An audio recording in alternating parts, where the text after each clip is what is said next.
নমস্কার সবাইকে, আমার রান্নাঘরে সবাইকে স্বাগত। আজ বানিয়ে দেবো একদম নিরামিষ পদ্ধতিতে আলু পটলের দম। যারা মাছ, মাংস ছাড়া খেতে চায় না তারাও একদম আঙুল চেটে খাবে, কথা দিচ্ছি। আমি পটলগুলো এইভাবে কেটে নিয়েছিলাম, দেখতেই পাচ্ছেন কনাচিভাবে। সেই রকম পটলগুলোকে ভালো করে তেলে ভেজে নিতে হবে।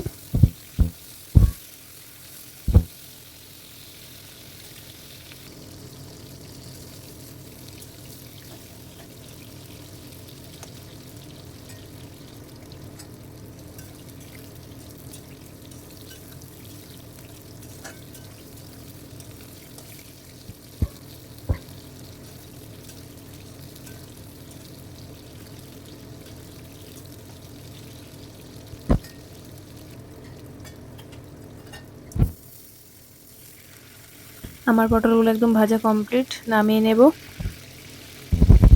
এরপর দিয়ে দেব আলুগুলো লাল লাল করে ভেজে নিতে হবে।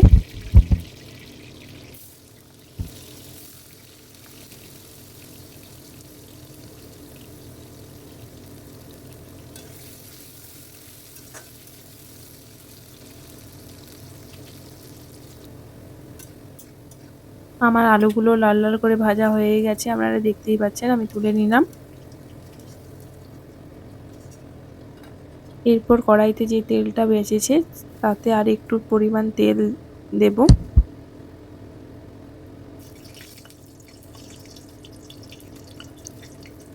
দিয়ে দিলাম একটা শুকনো লঙ্কা, দিয়ে দিলাম কিছুটা পরিমাণ গোটা সর্ষে,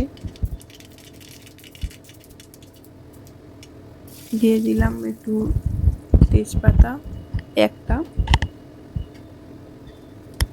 দিয়ে দিলাম একটু জিরে,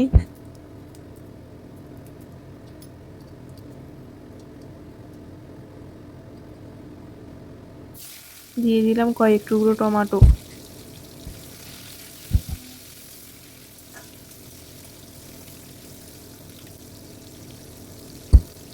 এরপর দিয়ে দিলাম আদা জিরে বাটা।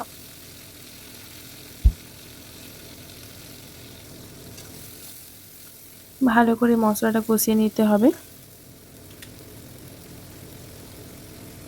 দিয়ে দিলাম পরিমাণ মতো একটু লবণ টমেটোটা গলে যাওয়ার জন্যে, আর একটু দিয়ে দিলাম শুকনো লঙ্কা,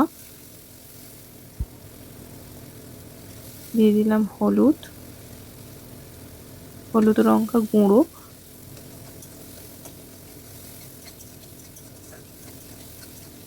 ভালো করে মশলাটা কষিয়ে নিতে হবে।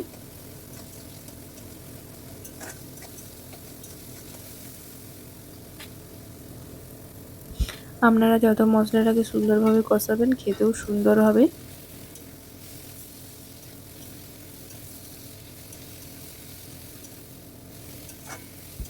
এরপর আলু পটলগুলো ভালো করে আর একটু মশলার সাথে কষে নেব। দিয়ে দিলাম জল পরিমাণ মতো।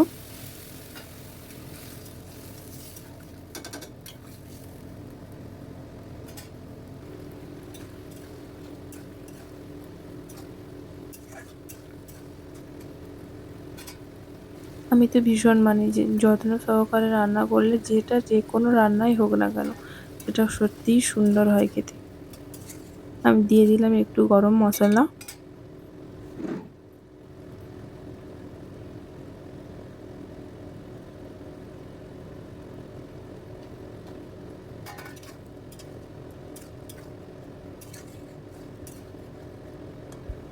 আমার আলু পটলের দম রেডি। রুটি কিংবা ভাত দুটোর সাথেই একদম সমানভাবে যাবে। আপনারা এইভাবে ট্রাই করবেন। আবার আসছি অন্য কোনো ভিডিও।